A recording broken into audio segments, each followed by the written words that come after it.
11장 1절 신약과 구약의 차이점. 신약과 구약의 차이점은 5가지이다. 첫째로, 구약은 영적 축복을 일시적 축복으로 표현했다. 하늘나라에 대한 관심으로 이끌어야 할 지상의 은혜를 강조. 그렇다면 무엇이라고 할 것인가? 여러분은 신구약 간에는 아무 차이도 없다는 말이냐고 물을 것이다. 또한 신구약을 전혀 다른 것으로서 대립시키는 많은 구절들은 어떻게 되느냐고 할 것이다. 물론 나는 성경에 차이가 있으며 그 사실에 주의를 환기하는 것을 나는 기꺼이 인정하지만, 그렇더라도 그것은 성경의 엄연한 통일성을 손상하지 않는 범위 내에서 하는 인정이다. 차이점들을 순서대로 토의하고 나면 이 점이 명백하게 될 것이다. 내가 보거나 기억할 수 있는 중요한 차이점은 넷이다. 다섯째, 것을 첨가하는 사람이 있다면 나는 반대하지 않겠다. 이 모든 차이점은 처리 방법에 관한 것이고 본질에 속한 것이 아니라고 나는 주장하며 그 점을 나는 증명할 것이다. 이와 같이 하면 신구약의 약속들이 같으며 이 약속들의 토대도 같은 그리스도시라는 입장을 방해할 것이 없게 될 것이다.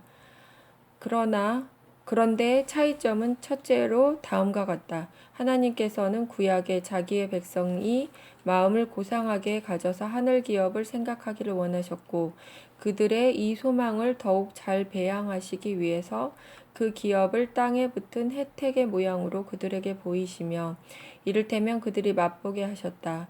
그러나 지금은 복음이 내세의 은총을 더욱 명백하고 분명하게 계시하였으므로 주께서는 우리의 마음을 인도하셔서 직접 내세를 명상하게 하시며 이스라엘 백성에게 쓰시던 수준 낮은 훈련 방법을 버리신다. 하나님의 이 계획에 주목하지 않는 사람들은 고대인들이 육체에 대해서 약속된 축복을 더 이상 초월하지 못했다고 생각한다. 하나님의 율법을 지키는 사람들을 위해서 가나안 땅은 훌륭하고 심지어 유일한 상급이라고 하는 말씀이 자주 있는 것을 그들은 듣는다. 율법을 위반하는 자들에게 주께서 하시는 가장 가혹한 벌의 위협은 소유한 이 땅에서 쫓겨나며 외국 땅으로 흩어지리라는 것임을 그들은 듣는다. 그들은 모세가 말한 축복과 저주의 거의 전부가 여기 있다고 생각한다. 이것을 증거로 그들은 유대인들이 다른 민족들과 구별된 것은 그들 자신의 유익을 위했다기보다 다른 민족들의 유익을 위한 것이었다고 서슴지 않고 단정한다. 즉 그리스도 교회가 한 외형을 보고 거기서 영적인 일들의 증거를 깨닫게 하려는 것이었다고 한다. 그러나 하나님께서 이 모든 지상적 혜택을 유대인들에게 주셨을 때에 친히 그들의 손을 잡아 천상적인 일에 대한 희망으로 인도하시기로 결정하셨다는 것을 성경은 가끔 보여준다. 따라서 이런 처리 방법을 고려하지 않는다는 것은 무지몽매, 아니 우둔의 극치였다. 이런 사람들을 우리는 반대한다. 이스라엘 백성은 가나안 땅을 차지하는 것을 최고의 궁극적 행복이라고 생각했고, 그리스도가 계시된 후로 그것은 우리에게 하늘 상속을 예표했다고 그들은 가르친다. 그러나 이스라엘 백성은 자기들이 즐긴 지상적 소유를 일종의 거울로 삼아 자기들을 위해서 하늘에 준비되어 있다고 믿은 미래의 상속을 내다본 것이라고 우리는 주장한다. 11장 2절 지상에서의 약속은 구약에서 유년기 시절의 교회에 해당한다. 그렇다고 지상의 일에 대한 희망을 구속하지 않는다. 갈라디아서에 있는 바울의 서신을 비교하면 이 점이 더욱 명백하게 될 것이다. 그는 유대민족을 어린 상속인에 비교한다. 아직 자립할 수 없어 후견인 또는 관리인에게 맡겨 돌보게 하는 것과 같다고 한다. 바울은 주로 의식에 대해서 이렇게 비교하지만 우리는 아무 거리낌 없이 여기서도 그 비교론을 가장 적합하게 사용할 수 있다. 그들과 우리는 같은 유업을 받기로 예정되었다. 그러나 그들은 아직 어려서 그것을 상속해서 운영할 수 없었다. 같은 교회가 그들 사이에도 있었지만 아직 유년기에 있었다. 그러므로 주께서는 그들을 이 보호 감독 하에 두시며 영적 약속을 주실 때에 아무 장식 없이 또 드러나 보이게 하시지 않고 지상적 약속에 의해서 어느 정도로 예표된 것을 주셨다. 그래서 아브라함과 이삭과 야곱과 그들의 후손들에게 영생 불사의 희망을 주시기로 정하셨을 때에 가나안 땅을 유업으로 약속하셨다. 그 땅은 그들의 소망의 최종 목표가 아니었고 그것을 봄으로써 진정한 유업을 아직 그들에게 계시되지 않은 유업을 바라보도록 그들을 훈련하며 확고한 소망을 가지게 하려고 하신 것이다. 그리고 그들에게 오해가 없도록 더 높은 약속을 주셔서 그 땅이 하나님의 최고의 은혜가 아님을 알리셨다. 예컨대 아브라함에게 땅을 주시겠다고 약속하셨을 때에 그가 거저 듣고만 있는 것을 허락하지 않고 더 위대한 약속으로 그의 마음을 들어올려 주를 향하게 하셨다. 아브라함에게 임한 말씀은 아브라함아 나는 너의 방패요 너의 극히 큰 상급이니라는 것이었다. 이것을 보면 아브라함의 궁극적 상급은 오로지 주님께만 있다는 것을 알 수 있다. 이 세상 초등학문에서 무상하고 포착할 수 없는 상급을 구할 것이 아니라 불멸의 상급을 구하라는 뜻이었다. 주께서는 그 다음에 땅에 대한 약속을 첨가하셨으나 그것은 자기의 인애의 상징과 하늘 유업의 예표에 불과했다. 성도들도 이 일을 체험했노라고 각기 증언한다. 다윗은 현세의 행복으로부터 비약해서 저 최고의 궁극적 행복에 도달한다. 내 육체와 마음은 쇠잔하나 하나님은 나의 영원한 분깃이시니라. 또 여호와는 나의 산업과 잔의 소득이시니 그의 분깃을 지키시나이다. 또 여호와여 내가 주께 부르짖어 말하기를 주는 나의 소망이시요 생존 세계에서 나의 분깃이시니라 하였나이다. 이런 말을 감히 하는 사람들은 확실히 자기들에게는 이 세상과 모든 현세적 혜택을 초월한 소망이 있다고 고백하는 것이다. 그러나 예언자들은 주에게서 받은 예표로 내세의 행복을 표시하는 때가 더 많다. 이런 의미로 해석해야 하는 성경 말씀들이 있다. 예컨대 대적 경건한 자는 땅을 유업으로 차지하리라. 그러나 악인은 땅에서 끊어질 것이다. 이사야서에는 예루살렘의 각종 재물이 풍성하며 시온의 모든 물건이 차고 넘치리라고 하는 구절이 많다. 우리는 이 모든 일이 우리의 출생지에서나 지상의 예루살렘에 적용될 수 없고 신자들의 진정한 고향 여호와께서 복과 영생을 명하신 저 하늘 도성에만 적용된다는 것을 안다. 11장 3절 유형별로 본 육체적인 은혜와 육체적인 처벌.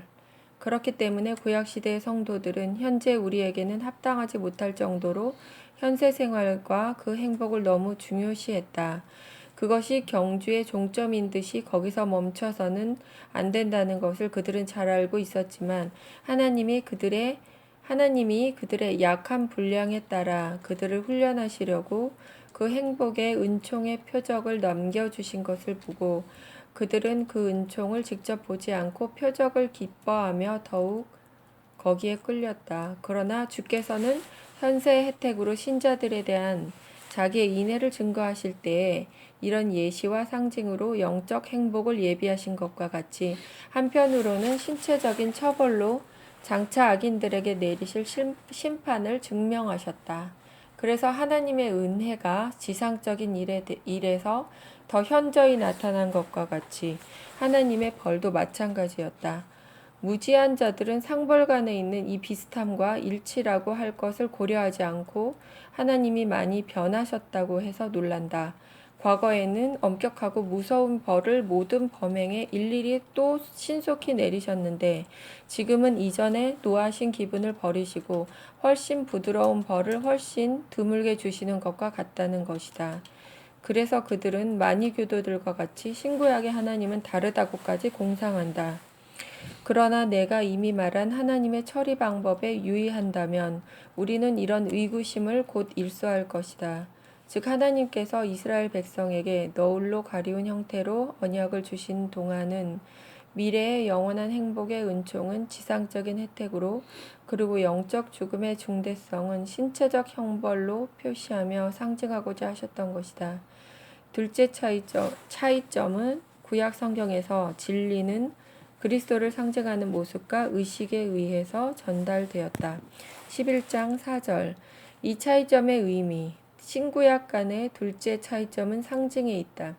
구약은 실체가 없기 때문에 실체 대신에 형상과 그림자를 보였을 뿐이고, 신약은 진상의 실체 그 자체를 현재 있는 것으로서 계시한다. 항상 이 차이점이 신구약이 대조될 때에는 거의 언급되지만 히브리서에 있는 설명이 가장 자세하다. 그곳에서 사도가 논란하는 상대자들은 모세의 율법을 지키지 않게 되면 경건 전체도 파멸된다고 생각했다. 이 오류를 반박하기 위해서 사도는 예언자 다윗이 그리스도의 제사장 직분에 대해서 예언한 것을 인정한다.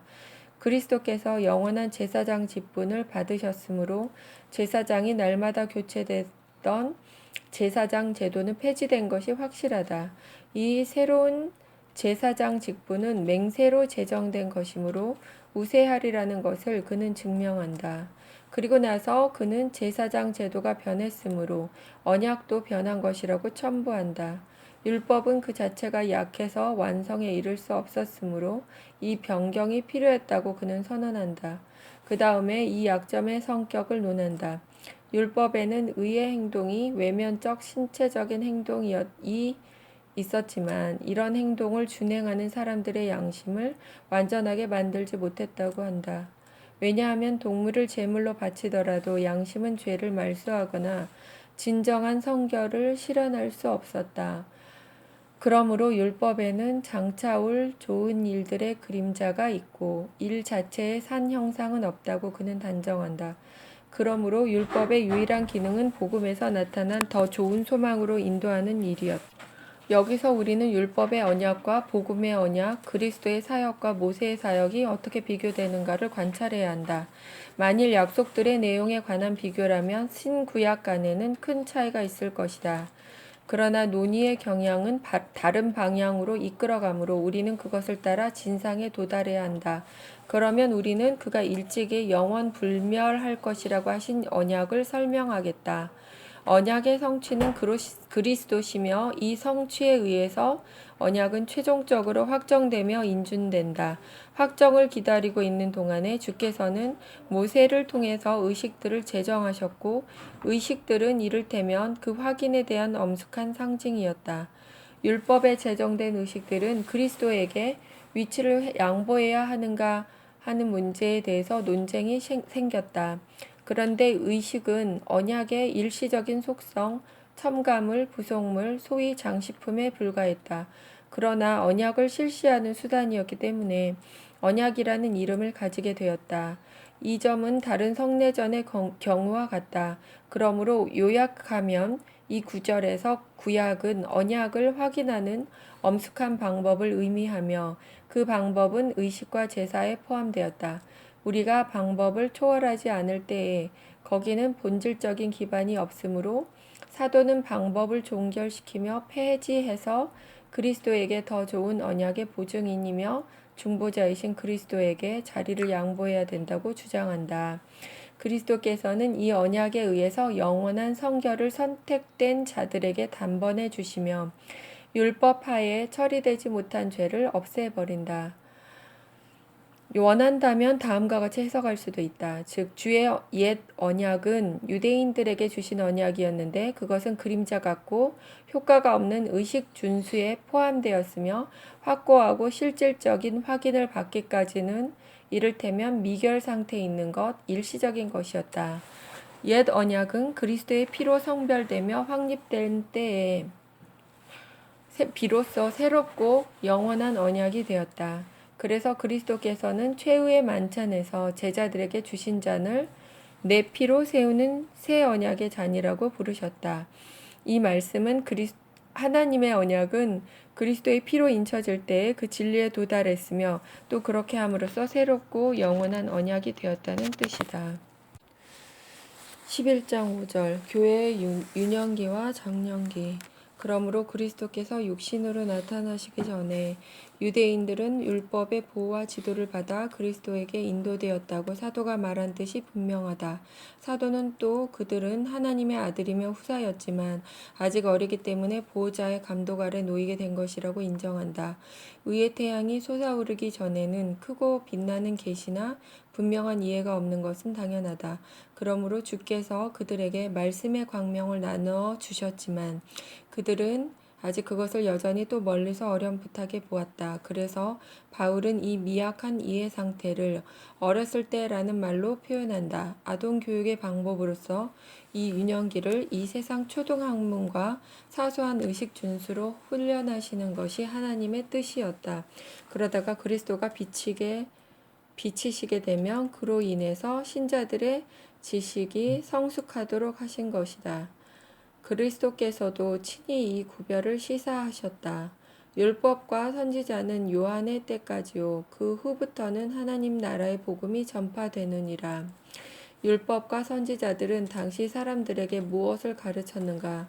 그들은 언젠가는 분명히 계시될 그 지혜를 예상하게 만들었으며 그 지혜가 멀리 반짝이는 것을 가리켰다. 그러나 그리스도를 손가락으로 가리킬 수 있었을 때에 하나님의 나라가 열렸다. 그리스도에게서 지혜와 지식의 모든 보화가 계시되었으며 이 지혜와 지식에 의해서 우리는 가장 깊은 하늘 성소에 거의 이르게 할 수 있다. 11장 6절 신앙이 깊었던 위인들도 옛 언약의 한계를 벗어나지 못했다. 아브라함의 훌륭한 믿음과 비교할 만한 신앙을 가진 사람은 그리스도 교회에서 거의 찾아볼 수 없으며 예언자들은 성령의 권능을 훌륭히 받아서 지금도 전 세계를 그 힘으로 비출 만한 것이 사실이지만 위에서 말한 우리의 견해는 움직일 수 없다. 여기서 우리는 소수 사람들에게 베푸신 주의 은총을 묻는 것이 아니라 자기의 백성을 가르치신 그 통상적인 처리 방법이 무엇이었는가를 묻는 것이다. 이것은 다른 사람들보다 특출한 통찰력을 받은 예언이 가르친 내용에서도 볼 수 있다. 그들의 가르침까지도 먼데 있는 물건같이 희미하였고 예표로 표현되었다. 그뿐 아니라 그 탁월한 지식이 아무리 놀라운 것이었더라도 그들은 민족의 전반적 훈련에 따라야 했기 때문에 역시 어린이들로 인정됨을 면할 수 없었다. 끝으로 그때는 시대적인 모호한 지식을 초월할 만큼 투철한 식견을 가진 사람이 없었다. 그렇기 때문에 그리스도께서는 말씀하셨다. 많은 선지자와 임금이 너희 보는 바를 보고자 하였으되 보지 못하였으며 너희 듣는 바를 듣고자 하였으되 듣지 못하였느니라. 그러므로 너희 눈은 봄으로 너희 귀는 들음으로 복이 있도다. 확실히 이 특권을 주는 점에서 그리스도의 강림이 특출한 것은 당연하며 그리스도가 오셨으므로 하늘의 신비들이 더욱 분명히 계시되었다. 베드로 전서에서 이미 인용한 말씀은 여기도 해당한다. 선지자들의 노고는 주로 우리 시대를 위한 것이었음이 계시로 알게 되었다고 했다. 셋째 차이점은 구약은 문자적이요 신약은 영적이다. 11장 7절 이 차이점의 성경적인 기원과 의미 이제 셋째 차이점을 논할 터인데 이것은 예레미야서에서 얻은 것이다. 나 여호와가 말하노라 보라 날이 이르리니 내가 이스라엘 집과 유다 집에 새 언약을 세우리라. 이 언약은 내가 그들의 열조의 손을 잡고 애굽 땅에서 인도하여 내던 날에 세운 것과 같지 아니할 것은 내가 그들을 다스렸어도 그들이 내 언약을 파하였음이라. 내가 이스라엘 집에 세울 언약은 이러하니 곧 내가 나의 법을 그들의 속에 두며 그들의 마음에 기록하여 내가 그들의 죄악을 사하리라. 그들이 다시는 각기 이웃과 형제를 가르치지 아니하리라. 이는 작은 자로부터 큰 자까지 다 나를 알미니라. 이 말씀을 근거로 사도는 율법과 복음을 비교한다. 율법은 문자적 교훈이고 복음은 영적 교훈이며 전자는 돌판에 새겼고 후자는 사람의 마음에 새겼으며 전자는 죽음을 후자는 생명을 전파하며 전자는 정죄를 후자는 의를 전파하며 전자는 무효하게 될 것이요 후자는 길이 있을 것이라고 한다. 사도는 예언자의 뜻을 해석하려고 한 것이므로 두 사람의 취지를 이해하려면 어느 한쪽의 말만은 말만을 검토하면 충분하겠지만 그들 사이에 다소의 차이가 있다. 예언자에 비해서 사도는 율법을 나쁘게 말한다. 율법 자체에 관해서뿐 아니라 일부 그릇된 율법 추종자들이 의식에 대한 도착된 열성으로 명료한 복음을 흐리게 하기 때문이다. 그들의 오류와 어리석은 편벽을 보고 바울은 율법의 본성을 논하게 되었다.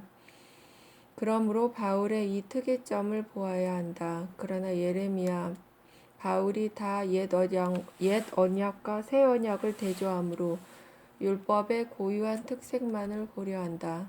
예컨대 율법에는 처처의 자비에 대한 약속이 있지만 그것은 다른 데서 빌려온 것이기 때문에 율법의 본성만을 논할 때에는 율법의 일부로 인정되지 않는다.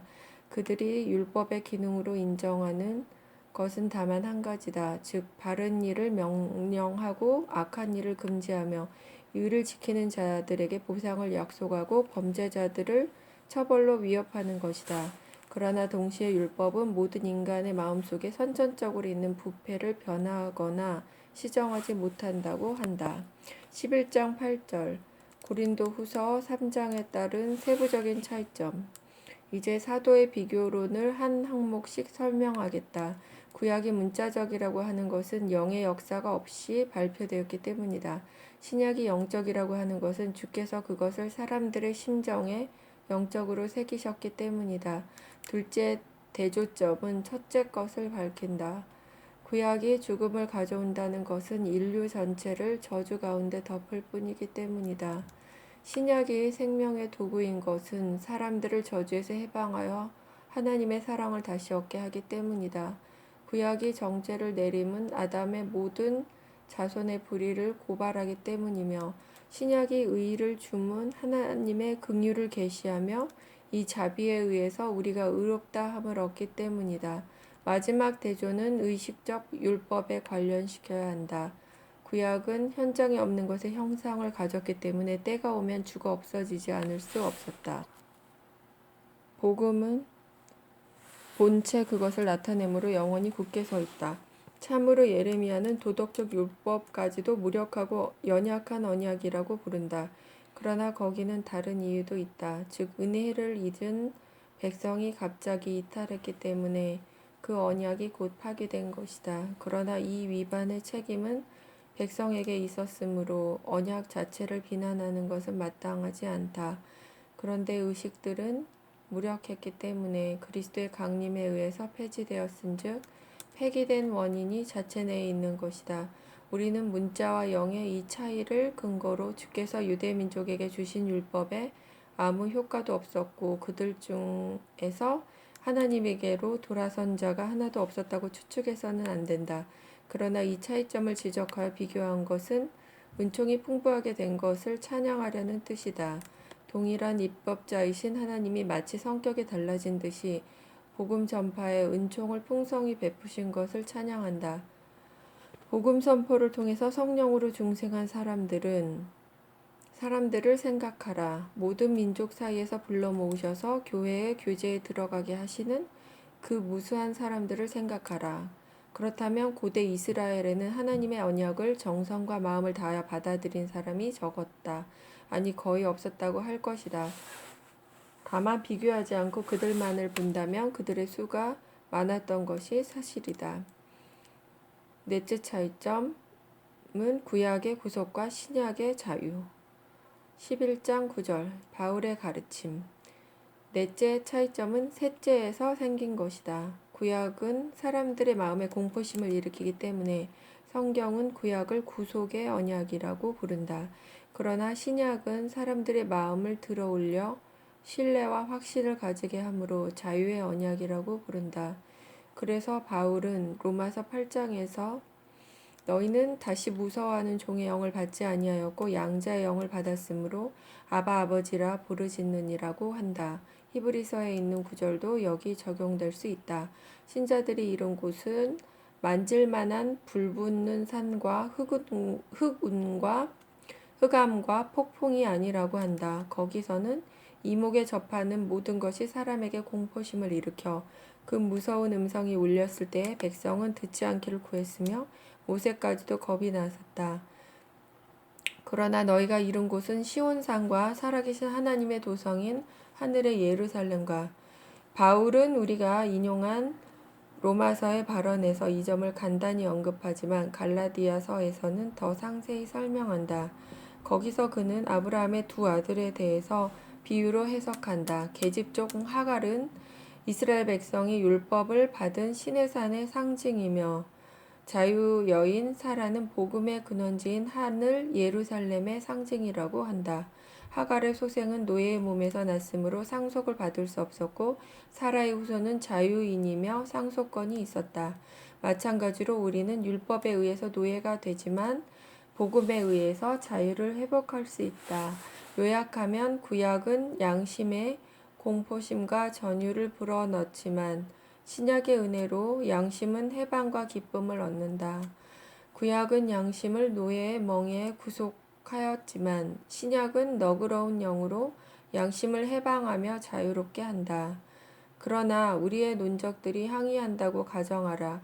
곧 이스라엘 백성 가운데서도 거룩한 족장들은 예외였으며 분명히 우리와 같이 믿음의 영을 받았기 때문에 우리와 같은 자유와 기쁨을 받았다는 결론이 된다고 우리는 대답한다. 그 자유나 기쁨은 율법에서 생긴 것이 아니다. 족장들은 율법에 의해서 노예와 같이 압박을 받으며 양심의 불안으로 지치게 된 것을 느꼈을 때에 복음의 도망에서 피난처를 구했다.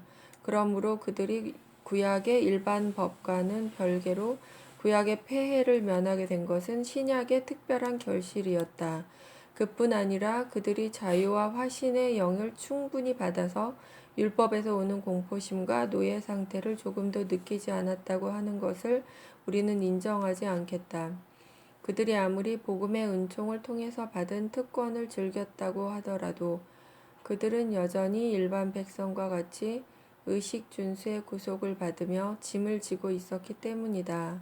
그들은 노예 상태와 비슷한 훈련의 상징인 의식들을 정확히 지켜야 했으며 그들에게 유죄를 고백하게 한 증서는 그들을 의무에서 해방하지 않았다. 따라서 그때에 주께서 이스라엘 백성을 상대로 쓰신 일반적 처리 방법을 고려할 때에 그들은 우리와는 현저히 달라서 속박과 공포에 언약하에 있었다고 말하는 것이 옳다. 11장 10절 율법과 복음 우리가 말한 둘째 이하의 세 가지 비교는 율법과 복음에 관한 것이다. 이 비교에서 구약이라는 이름으로 율법을 신약이라는 이름으로 복음을 의미했다. 첫째 비교는 범위가 더 넓어서 율법 이전에 발표된 약속들을 포함한다. 그러나 어거스틴은 이 약속들을 구약이라는 이름에 넣지 말라고 했다. 이것은 매우 현명한 생각이었다. 그는 우리가 가르치는 것과 같은 뜻으로 예레미야와 바울의 발언들에 대해 언급했다. 그들은 은총과 자비의 말씀을 구약과 구별했다. 어거스틴은 같은 구절에서 다음과 같은 적절한 말을 첨가했다. 하나님에 의해서 중생하여 사랑을 실천하는 믿음으로 계명에 복종한 약속의 자녀들은 창세 이후로 모두 새 언약에 속했다. 그들이 복종한 것은 육적, 지상적, 일시적인 것을 바라보았기 때문이 아니라 영적, 천상적, 영구적인 혜택을 바라보았기 때문이었다. 그들은 특히 중보를 믿었고 그를 통해서 성령을 받아 선을 행하게 되며 죄를 지을 때마다 용서를 받는다는 것을 의심하지 않았다. 이것은 내가 주장하고자 하는 바로 그 점이다. 즉 성경의 창세 이후로 하나님의 특별 선택을 받았다고 하는 성도들은 모두 우리와 함께 영원한 구원에 이르는 동일한 축복에 참여했다. 그러므로 우리와 어거스틴의 분석이 다른 점은 이와 같다. 곧 우리는 그리스도의 율법과 선지자는 요한의 때까지요. 그 후부터는 하나님 나라의 복음이 전파되어라는 말씀에 따라 복음은 분명하고 그 이전에 있어온 말씀의 경륜은 비교적 모호했다는 점을 구별하는 것이며 어거스틴은 다만 율법은 무력했고 복음은 견고하다는 구별을 하는 것이다. 우리는 또한 거룩한 족장들에 대해서 다음과 같은 점에 유의해야 한다. 즉 그들은 옛 언약하에 살면서도 거기 머무르지 않고 항상 새 언약을 사모해서 참으로 그것에 진정으로 참여할 수 있었다. 현재의 그림자로 만족하고 마음의 시야를 넓혀 그리스도에 이르지 않는 사람들을 사도는 맹목적이고 저주를 받은 자들이라고 비난한다. 다른 일은 말하지 않더라도 죽인 짐승에게서 죄의 대속을 얻겠다고 기대하는 것보다 더 심한 맹목적인 것을 상상할 수 있겠는가? 또는 외면적으로 물을 뿌려 영혼을 깨끗이 정결케 하며 냉담한 의식들을 하나님이 즐기시는 듯이 그 의식으로 그를 기쁘시게 하려는 것도 마찬가지가 아닌가? 그리스도를 생각하지 않고 율법 준수만을 고집하는 사람들은 이 모든 어리석은 짓으로 엉터리 없는 모순에 빠진다. 다섯째 차이점은 구약은 한 민족에 언급했으나 신약은 모든 민족에 관계한다. 11장 11절 장벽이 그리스도 안에서는 무너진다. 다섯째로 첨가해도 좋은 차이점은 그리스도 강림하실 때까지 주께서 한 민족을 택하시고 은총의 언약을 그 민족에 국한하셨다는 사실이다. 지극히 높으신 자가 열국의 기업을 주실 때 인종을 분정하실 때에 여호와의 분깃은 자기 백성이라 야곱은 그 택하신 기업이로다 라고 모세는 말했다. 다른 곳에서 모세는 백성에게 이렇게 말했다. 보라, 하늘과 모든 하늘의 땅과 그 위의 만물은 본래 내 하나님 여호와께 속한 것으로서 여호와께서 오직 내 열조를 기뻐하시고 그들을 사랑하사 그 후손인 너희를 만민 중에서 택하셨느니라. 그러므로 하나님께서는 마치 한 백성만이 자기 백성인 듯이 자기 이름을 아는 지식을 그들에게만 주셨다. 그들의 가슴에 자기의 언약을 안겨주시다시피 하셨고 자기의 숭엄성을 그들에게 나타내셨고 모든 특권을 그들에게 퍼부어 주셨다. 그러나 다른 축복들은 보지 않고 화제에 오른 축복만을 고찰하겠다. 하나님께서는 그들에게 말씀을 전달하심으로써 그들을 자기에게 결부하시고 그들이 자기를 그들의 하나님이라고 부르며 높이게 하셨다. 동시에 모든 다른 족속들은 자기와 아무 상관이 없는 듯이 헛된 길로 다니게 묵인하셨다. 그들의 치명적 질병에 대한 유일한 치료법인 말씀 전파도 그들에게는 주시지 않았다. 그때의 이스라엘은 주의 제일 사랑하시는 아들이었고 다른 민족들은 남이었다. 이스라엘은 인정과 신임과 보호를 받았으나 다른 민족들은 자체의 암흑 중에 방치되었다. 이스라엘은 하나님이 성별해 주셨으나 다른 민족들은 속화되었다. 이스라엘은 하나님이 함께 계셔 주시는 영예를 받았으나 다른 민족들은 모두 하나님에게 접근하는 길이 막혔었다. 그러나 만유를 회복하시기로 지정하신 때가 참에 주께서 하나님과 사람의 화해자로 나타나셨다. 오랫동안 하나님의 자비를 이스라엘의 경계선 안에 국한하던 담을 허시며 먼데 있는 자에게 평안을 전하고 가까운데 있는 자들에게 평안을 전하였으니 이는 그들이 함께 하나님과 화평하여 한 백성으로 융합하게 하시려는 뜻이었다. 그러므로 지금은 유대인이나 헬라인, 할례나 무할례의 차별이 없고 오직 그리스도가 만유시요 만유 안에 계시다. 그리스도께서는 열방을 유업으로 만들어 주었고 소유가 땅 끝까지 이르게 되어 저가 바다에서부터 바다까지와 강에서부터 땅 끝까지 다스리게 된 것이다. 11장 12절 이방인들을 부르심. 그러므로 이방인들을 부르시는 것은 신약이 구약보다 우수한 점을 밝히 표시한다. 참으로 이 점은 선지자들의 아주 분명한 발언이 여러 번 확인했다. 다만 그 시련은 메시아 왕국이 나타날 때까지 연기되어 있었다. 그리스도께까지도 전도의 초기에는 그 시련을 즉시 시도하시지 않고 연기하셨다. 우리를 구속하시는 일을 마치며 치욕을 받으시는 기간을 끝내신 후에 모든 이름 위에 뛰어난 이름 그 앞에 모든 무릎이 꿇어야 하는 이름을 아버지에게서 받으실 때까지 연기하셨다. 그래서 때가 아직 오지 않았기 때문에 가나안 여인에게 이스라엘 집에 잃어버린 양 외에는 아무에게도 보냄을 받지 아니하셨노라고 하셨다. 그리고 제자들은 처음으로 전도 여행에 파송하셨을 때에도 이스라엘의 경계를 넘는 것을 허락하지 않았다. 이방인의 길로도 가지 말고 사마리아인의 고을에도 들어가지 말고 차라리 이스라엘 집에 잃어버린 양에게로 가라고 하셨다. 성경에 이방인을 부르시리라는 증언이 아무리 많았어도 사도들은 그 일에 착수하려고 했을 때에 너무도 신기하고 해괴한 일같이 느껴져서 움츠렸다. 드디어 그들은 떠는 마음으로 시작하기는 했으나 불안하기 그지없었다. 또 그것은 당연했다. 수천 년 동안 모든 민족 중에서 이스라엘만을 택하시던 주께서 갑자기 계획을 변경하시고 그 선택을 버리신다는 것은 전혀 이치에 닿지 않는 듯했기 때문이다. 이런 일이 있으리라는 예언이 있었던 것은 사실이다. 그러나 사람들은 눈에 띄는 일이 너무도 신기해서 이런 예언들을 읽을 때에 놀라지 않을 수 없었다. 이방인들을 부르시리라는 증거를 하나님이 옛날에 그들에게 주셨건만 그 증거를 보고도 그들은 아직 믿을 수가 없었다. 이전에는 부르신 이방인의 수요가 아주 적었을 뿐 아니라 이를테면 그들을 아브라함의 가족에 접붙여서 그 민족에 가입시키셨다. 그러나 이제는 공개적인 부르심에 의해서 이방인들은 유대인과 동등하게 될 뿐 아니라 이를테면 죽은 유대인들의 자리를 차지하게 되었다. 게다가 이전에는 하나님이 교회 안에 받아들이신 외국인들은 유대인과 동등시된 일이 결코 없었다.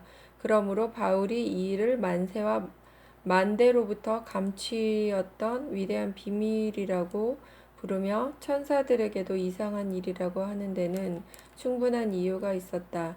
이같이 처리 방법이 다른 것을 근거로 하나님의 공의와 일관성을 의심하는 자들에게 대답함. 11장 13절 보편적으로 차이는 왜 생기는 것일까? 단순한 교리 설명의 범위 내에서 나는 이 네 또는 5가지 점으로 신구약의 차이를 충실히 또 잘 설명했다고 생각한다. 그러나 어떤 사람들은 교회 치리상의 이 변화와 교육 방법상의 차이와 예식 및 의식의 중대 변혁들을 비웃는다. 그러므로 우리는 다른 문제로 넘어가기 전에 그들에게 대답해야겠다. 다만 그들의 항의는 자세히 반박할 필요가 있을 정도로 확고한 것이 아니므로 우리는 간단히 대답하겠다. 항상 시종일관하신 하나님께서 일찍이 명령하시고 권장하시던 일을 후에 비난하신다는 이런 큰 변동을 허락하신다는 것은 합당하지 않다고 그들은 말한다.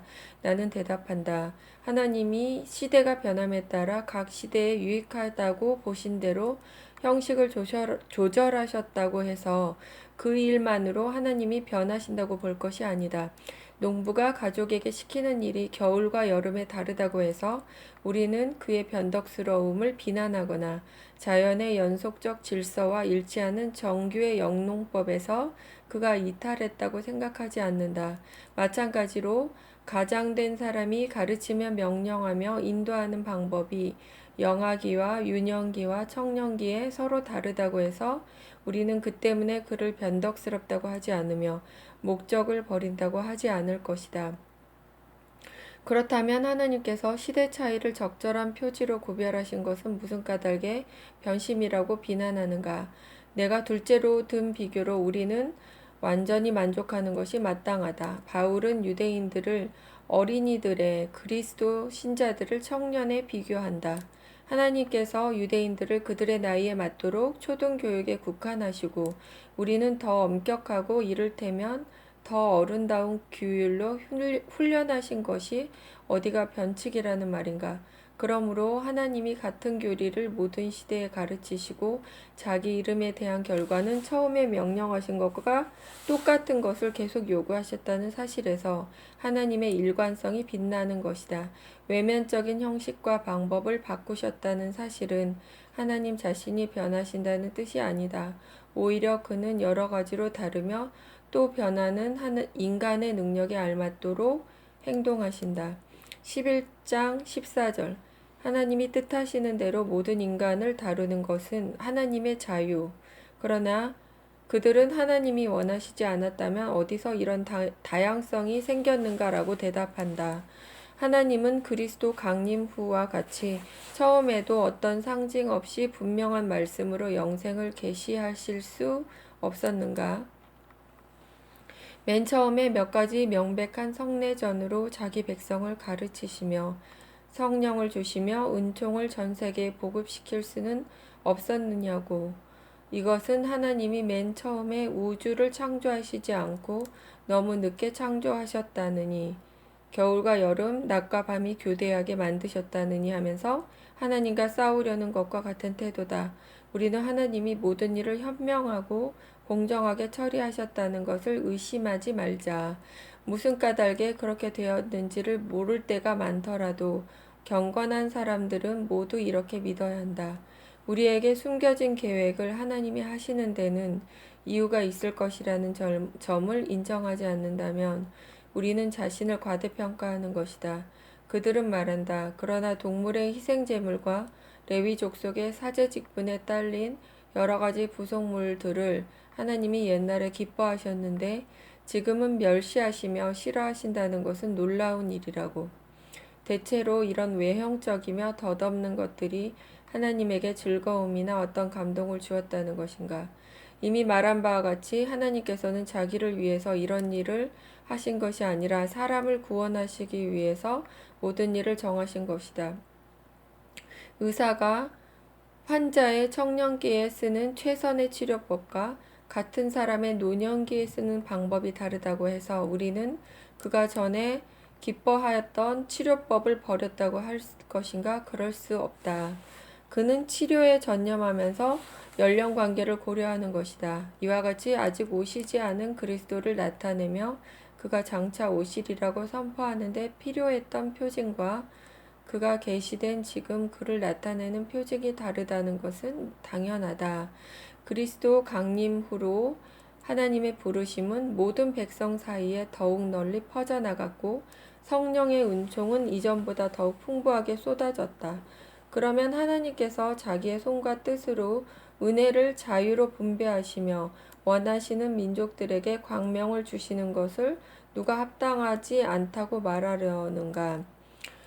원하시는 곳에서 말씀 전파를 일으키며 원하시는 방법과 정도로 자기의 교훈이 전진하며 성공하게 하시며 감사할 줄 모르는 세상에서 자기의 이름에 대한 지식을 몇 세대 동안 빼앗으시며 자기의 자비에 따라 다시 원하시는 대로 그 지식을 돌려주시는 것을 누가 마땅하지 않다고 하려는가.